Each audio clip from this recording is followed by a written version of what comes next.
యేసుక్రీస్తు వారు క్షమించమంటా ఉన్నారు. క్షమించటం చాలా ప్రాముఖ్యమైనది.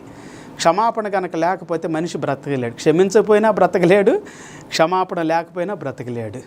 సో క్షమించకపోతే కొన్ని రోజులు ఏమన్నా బ్రతుకుతాడేమో కానీ క్షమాపణ మాత్రం లేకపోతే మనిషి బ్రతకలేడు పిల్లారా. అందుకే చాలామంది వారి జీవితాల మీద విరక్తి చెంది మరి వారి జీవితాల్లో శాంతి సమాధానం కోల్పోయినటువంటి వారిగా భయంకరమైనటువంటి పరిస్థితుల్లో గుండా ప్రయాణం చేస్తూ తమ జీవితాన్ని నాశనం చేసుకుంటున్నారు, హత్య చేసుకుంటున్నారు, ఆత్మను చంపుతూ ఉన్నారు.